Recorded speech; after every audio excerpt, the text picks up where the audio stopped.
There we go. Hello, everyone. Welcome to this week's Lessons in Tanya, which is Hasidus for non-Jews, where we are currently in the Tanya, Lessons in Tanya in particular. Lessons in Tanya is a commentary over the Tanya, which is written by the Alter Rebbe, who wrote the Tanya. We are in the first part called Likutei Amarim, which is, we've just finished up chapter 26.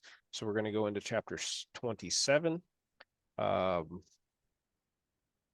Let's see here. We're just going to go straight in. He's going to give us a review, most likely.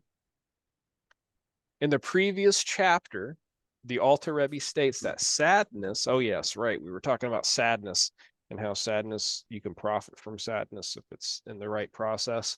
In the previous chapter, the Alter Rebbe states that sadness hinders one's service of God in general and his battle with the Yetzer Hara, the evil inclination in particular. He therefore discussed means of overcoming sadness caused by material concerns and by anxiety over one's sins. In this chapter and in the next, he will discuss another type of melancholy that caused by concern over one's sinful thoughts and desires. This category itself may be further subdivided into two. One, where these thoughts occur while one is occupied with his material affairs, and two, where these thoughts disturb his service of Hashem in Torah study, prayer, and the like. In this chapter, the Alter Rebbe discusses the first situation. He states that not only are these thoughts no cause for sadness, but on the contrary, they ought to give rise to joy. Oh, here we go. This should be interesting. If, however, his sadness does not stem from anxiety over sins that he has committed, but from the fact that sinful thoughts and desires enter his mind, then if these thoughts occur to him not during his service of God, but while he is occupied with his own affairs and with mundane matters and the like, he should not, on the contrary, be happy in his lot, for although these sinful thoughts enter his mind, he averts his attention from them. He should, I totally misread that. Didn't sound right. He should, on the contrary, be happy in his lot. For all these sinful thoughts enter his mind, he averts his attention from them. It is clear that here we are speaking of one who does not willfully dwell on sinful thoughts, for if he does so, he is a sinner. And the previous chapter has already dealt with sadness arising from sins. By averting his mind from sinful thoughts, he fulfills the injunction, you shall not follow after your heart and after your eyes by which you go astray. We say that in the Shema. Only when sinful thoughts enter one's mind can he fulfill this command. For the intention of the verse is not that one be at a level where such thoughts would not occur to him. This is the level of tzaddikim, who have eradicated all evil from their hearts. Surely, then, this verse is not addressed to tzaddikim, righteous ones. The verse refers rather to one who does have such thoughts, and he is commanded to banish them, as the Alter Rebbe continues. The above verse surely does not speak of tzaddikim, referring to them, God forbid, as going astray, but of Beinonim, like himself, in whose mind there do enter erotic thoughts, whether of an innocent nature or otherwise. And when he averts his mind from them, he fulfills this injunction. Our sages have said, when one passively refrains from sin, he is rewarded as though he had actively performed a mitzvah. That's pretty cool.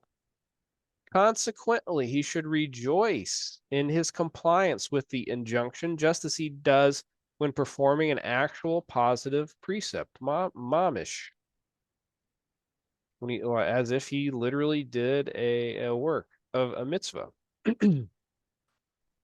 Thus, not only should the occurrence of these thoughts not grieve him, but it ought to bring him joy, for only thereby is he able to fulfill this commandment. On the contrary, such sadness is due to conceit, for he does not know his place, and that is why he is distressed, because he has not attained the level of a tzaddik. Okay, so yeah, the guy thinks he's a tzaddik. So if you realize you're a Benoni, then I'm going to get bombarded by this stuff or whatever. Then you're like, oh yeah, okay, I'll just deal with it. So you don't have to be distressed, right? To whom such foolish thoughts surely do not enter. For were he to recognize his station, that he is far from the rank of a tzaddik, and would that he be a Benoni and not a Rasha, an evil one, for even a single moment throughout his life, i.e., this is what he should be striving for at present, rather than vainly desiring to be a tzaddik, then surely this is the due measure of the Benonim and their task, to subdue the evil impulse and the thought that rises from the heart to the mind, and to completely avert his mind from it, repulsing it, as it were, with both hands, as explained above in chapter 12.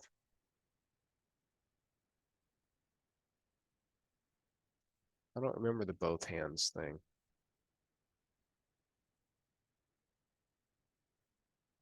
The Alter Rebbe explains there that this evil in the soul of the Benoni remains vigorous. His task, remember he was talking about the heart and how you always got to be on guard. His task is to prevent it from expressing itself in thought, speech, and action, those three garments of the soul. Thus, he has no control over the occurrence of evil thoughts in his mind, but only over his acceptance or rejection of these thoughts. With every repulsion of this thought from his mind, the Sitra Achra is suppressed here below in this world. And since the arousal from below, in our case, the initiative of the Benoni, in suppressing the Sitra Achra produces a corresponding arousal above. The Sitra Achra above in the supernal worlds, the root of the Sitra Achra of this world, which soars like an eagle, is also suppressed. Thus realizing the verse, though you soar aloft like the eagle, I will yet bring you down from there, says God. Indeed, the Zohar and Parshas Teruma extols the divine satisfaction that occurs when the Sitra Achra is subdued here below. For thereby God's glory rises above all, more than by any other praise, and this ascent is greater than all else, etc. Thus, it is the evil thoughts which enter the mind of the Benoni that enable him to fulfill God's command and averting his attention from them, thereby subduing the Sitra Achra. Therefore, I think I just goofed up on my sound. There we go. I think I just goofed up on my sound. Okay. You guys can hear me now.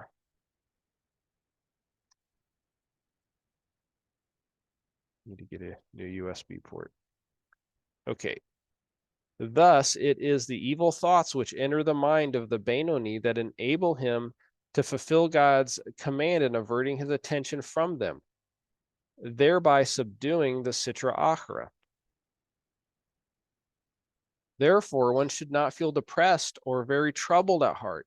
He ought to be somewhat troubled by the occurrence of these thoughts, otherwise he may become indifferent to them and will seek to wage war against them. But he ought not to be sorely troubled by them, even if he be engaged all his days in this conflict with his thoughts, which will always enter his mind.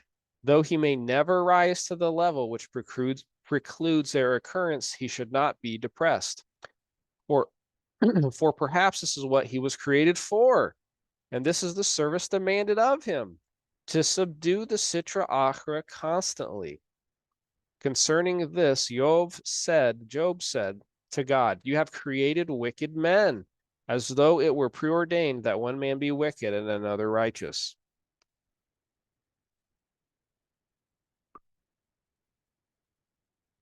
Excuse me. In the first chapter, the Alter Rebbe pointed out that this is contradicted by the statement in the Gemara that before a child is born, God decrees whether he shall be wise or foolish, strong or weak, and so on, but does not determine whether he will be righteous or wicked. This is left to one's own choice. So this is talking about in Nida 30b, I believe. The meaning of Job's statement becomes clear, however, in light of the above discussion. True, God does not ordain whether man will act wickedly, but he does not create wicked men, in the sense that their minds work like the mind of the Russia, with evil thoughts constantly occurring to them. God created them in this way so that they will engage in battle with these thoughts and thereby subjugate the Sitra Achra, as the Alter Rebbe now goes on to say. The implication of Job's statement is not that they were created to actually be wicked, God forbid, i.e., sinful in thought, speech, and action, but that there should occur to them in their thoughts and musing alone that which occurs to the wicked. That evil thoughts should enter their mind as they do in the mind of the wicked, and they shall internally wage war to avert their minds from them in order to subjugate the Sitra Achra. Yet they will never be able to annihilate the Sitra Achra in their souls completely, for this is accomplished by tzaddikim, by righteous ones. A tzaddik subjugates his animal soul to such a degree that it is unable to arouse temptation in his heart. His mind is therefore untroubled by evil thoughts. Those, however, of whom Job said that they were created wicked cannot rise to this level. It is always possible for evil thoughts to enter their minds. Their task is not to give them free rein. There are two kinds of divine pleasure, one from the complete annihilation of the Sitra Achra and the conversion of bitter to sweet and of darkness to light, the former referring to the emotional faculties of the animal soul, and the latter to its mental faculties, which is accomplished by tzaddikim. And the second, when the Sitra Achra is subdued, while it is still at its strongest and most powerful, soaring like an eagle.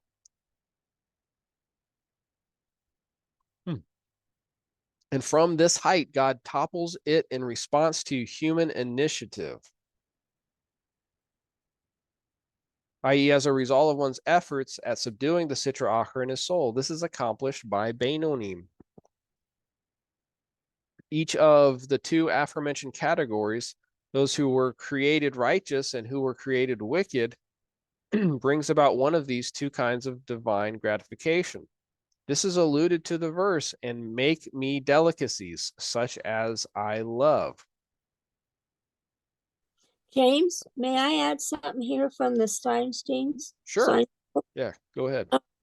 It says, just after the eagle, it says, rises itself like a soaring eagle to fulfill what is stated in the verse.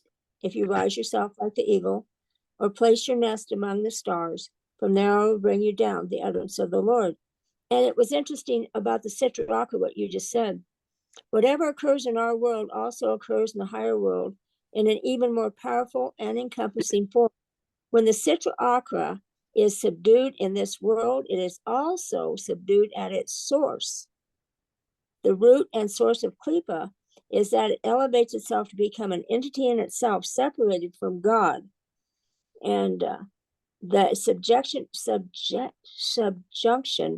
of evil constitutes God's praise, because he is then glorified in all worlds. This is the greatest praise possible, since it is expressed in the fulfillment of the ultimate purpose of the world. I just thought that was interesting that he brought in the Sitra Achra is subdued in this world. It's all subdued in its source, and it's got to be more powerful, more subdued is what I'm trying to say. Yeah. That's really that's really awesome to like realize that you have the power to affect, those worlds. And I think what it is like angels, I don't know if they have that power. I think it's up to us, basically. I don't think the angels do. No. I think they're kind of like in awe of us when we do. It's even said that when we study the panemiut, the inner aspects of Torah, that they can even come and asking of us. They're either they are going to be inquiring of people who are really learned in, I'm not saying us necessarily, we don't talk about humans, but are really engaged in Torah study and know its secrets. Angels will come and inquire of us what it means. And the Alter Rebbe talks about that in later on in the Tanya in Igris HaKodesh, chapter 26. So yeah. Right. Answer, James.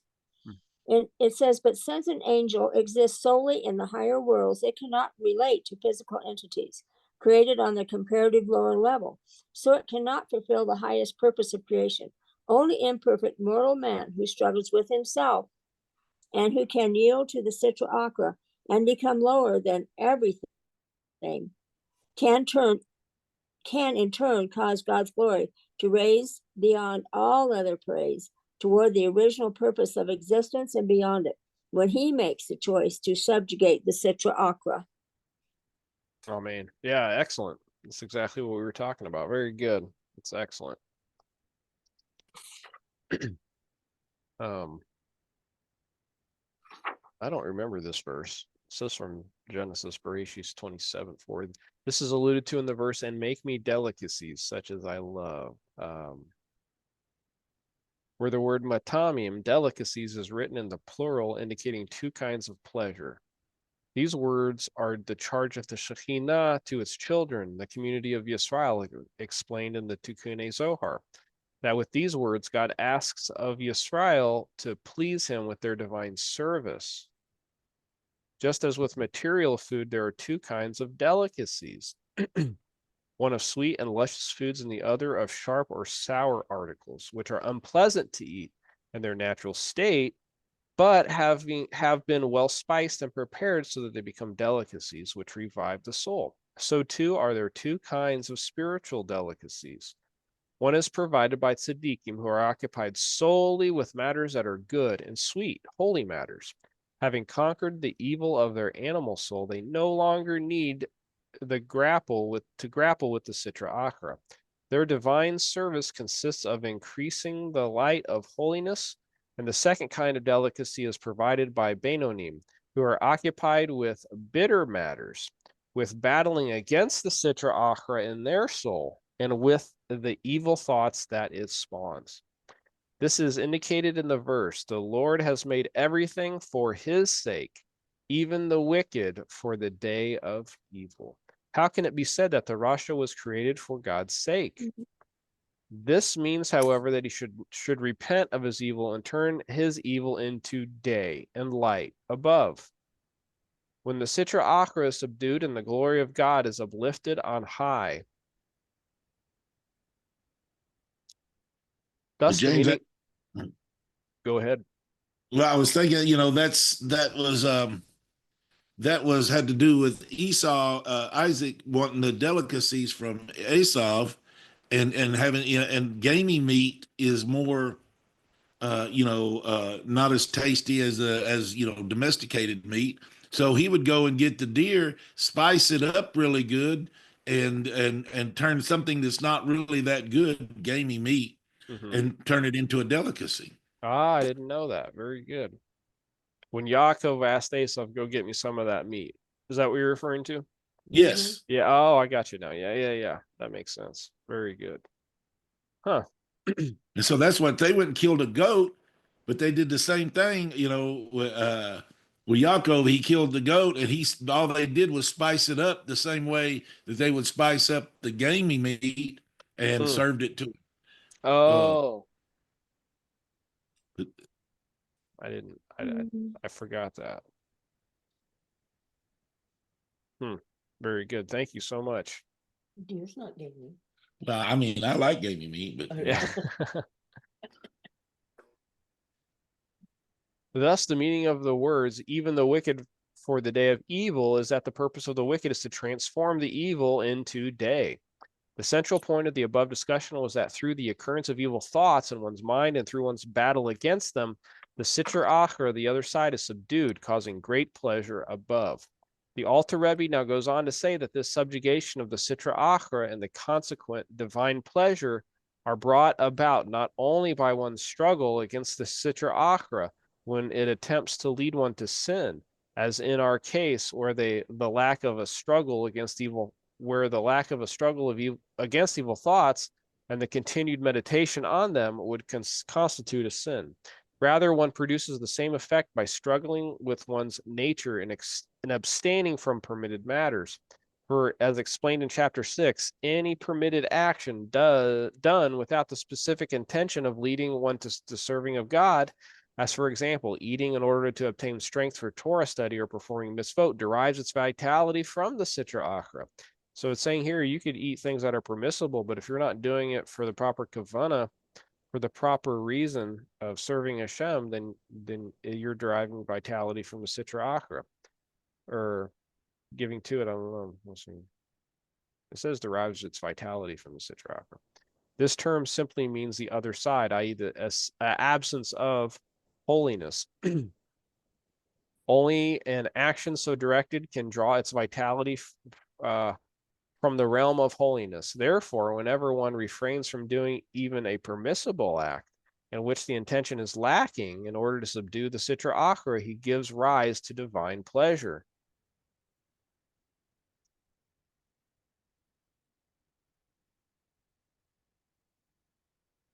Huh, that's cool. Hey, Mercy, sorry we were late. We got started late, so we're gonna try not to let that happen. No worries, I'm started late too.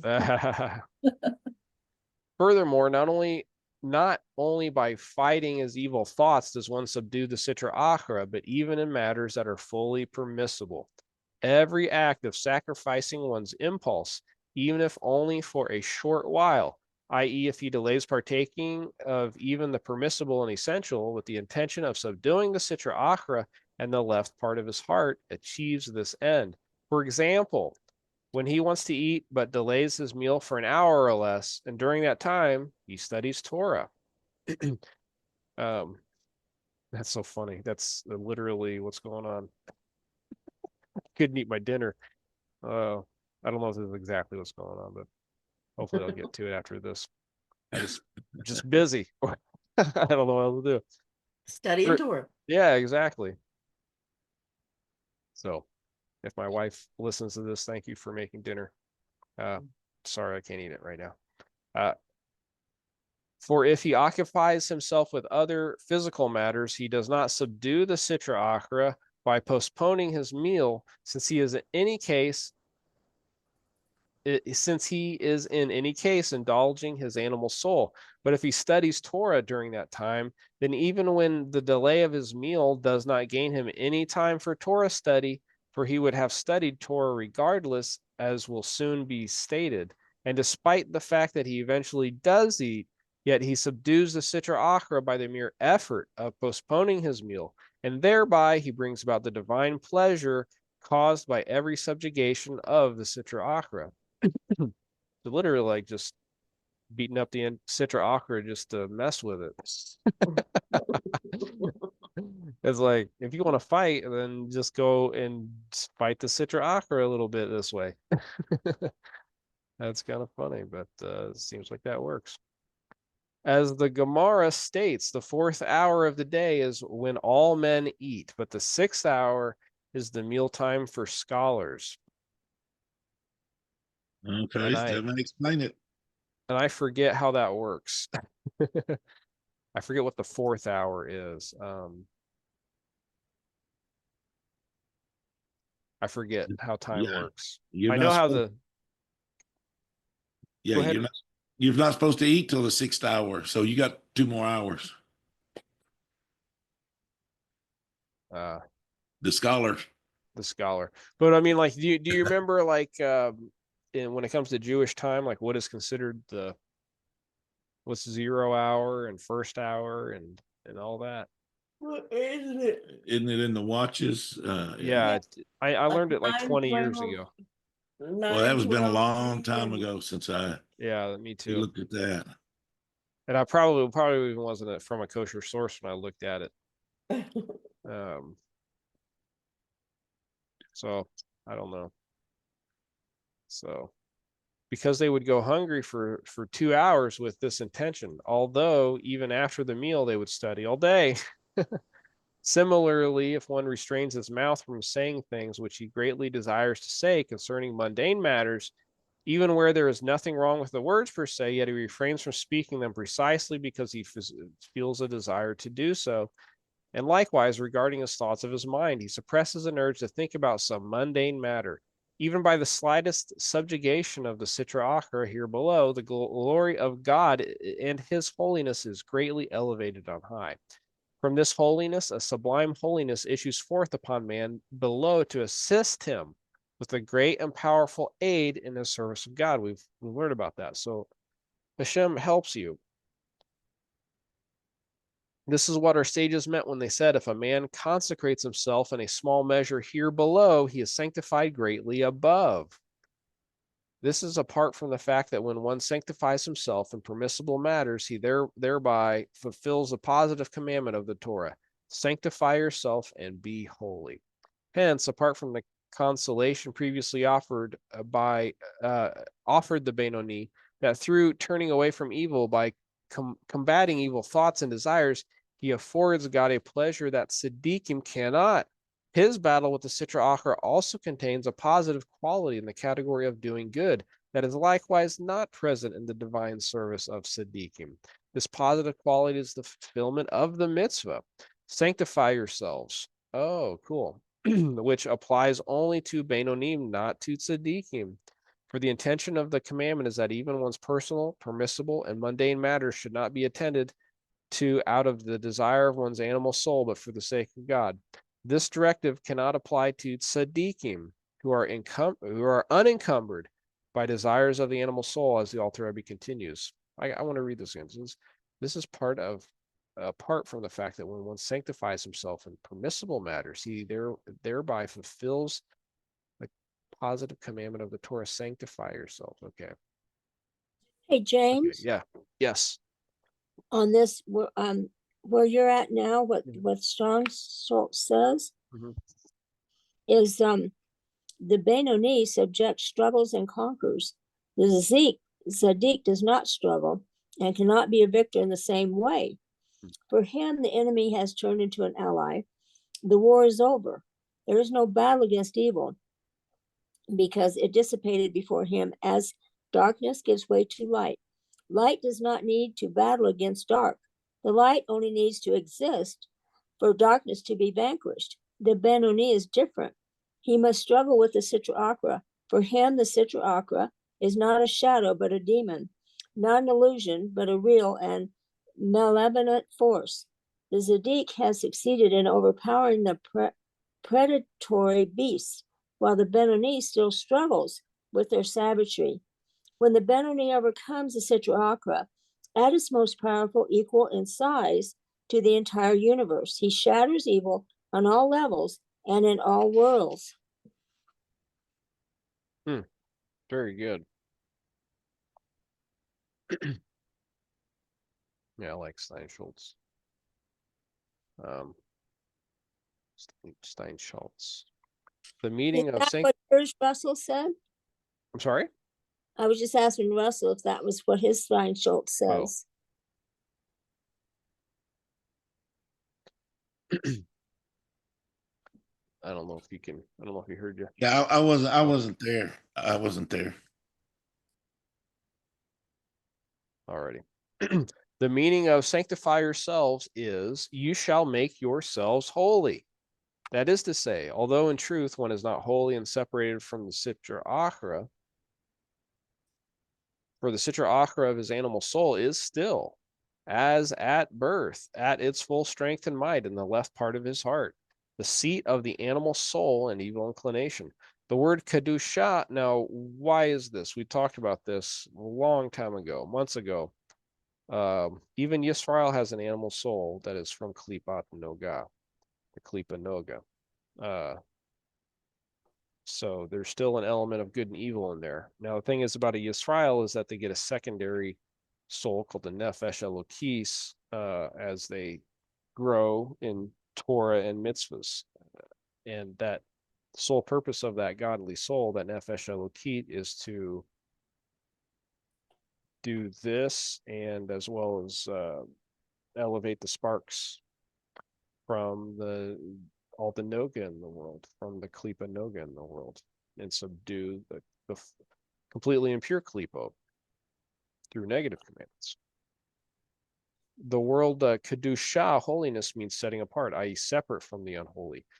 The verse that means one should sanctify himself, even if he must yet make himself holy and separate from the Sitra Achra. For at his present level, his heart still desires those things that derive from it. Yet, if even while at this level he subdues and masters his evil impulse and makes himself holy, separate from the Sitra Achra, then continues the verse, you will be holy. The words be holy, which is in their simple sense, voice a command, can also be understood as conveying a promise. That is that ultimately he will be truly holy and removed from the Sitra Achra through his being greatly sanctified from above, as quoted earlier from the Gemara, and through his being aided from above to expel the Sitra Achra from his heart little by little, so that even in his heart he will no longer have any desire for anything originating in the realm of the Sitra Achra. So this is a process, and that's a positive, that's a beautiful thing. You can go through this process of where you're a little by little. He even says the words. That's cool. So it's a process, and this is a positive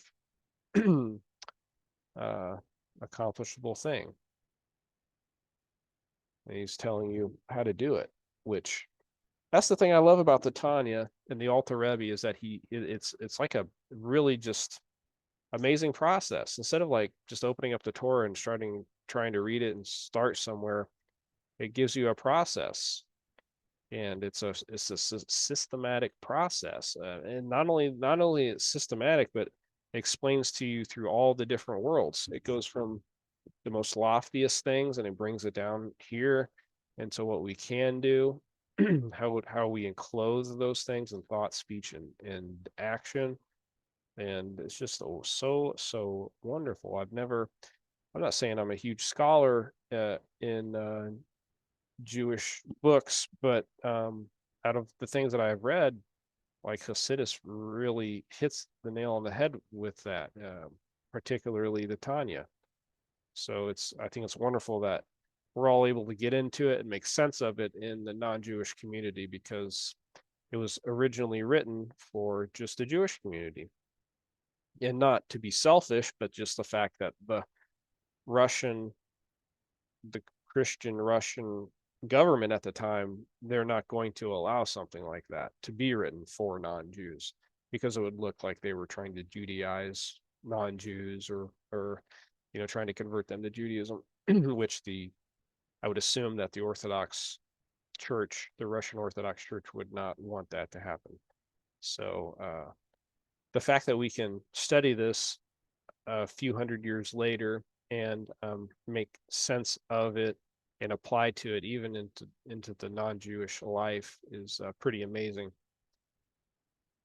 So, well, that was chapter 27, and I appreciate everybody for joining. I'm sorry I was late, but hopefully it will be more on time next week. So I do appreciate everybody for joining tonight. All right, James. Well, we appreciate you coming in and going over it with us. So Well, I appreciate you guys coming in, even though I was late. So I'm thank you. So thank you, Russell and Teresa and Dixie and Ernestine and Mercy. Thank you all so much for joining tonight, and I'll put this up on YouTube. So all right, yeah, and get you a little supper. yes, thank you. Yeah, but thank God my wife, she made a really good supper for me. So she's a good woman. She really is. I found a pearl, that's for sure. Yes, you did. Or is it rubies, or is it both? So all righty, be well, everybody. Thank care. you, James. See you next I'll week. take a look at this now Thank you. online. Thank you. Thank you. Take Thank care. you. Thank you, James. Thanks. Good night. Night, night. Night night. Bye, Lito. Bye, Lito.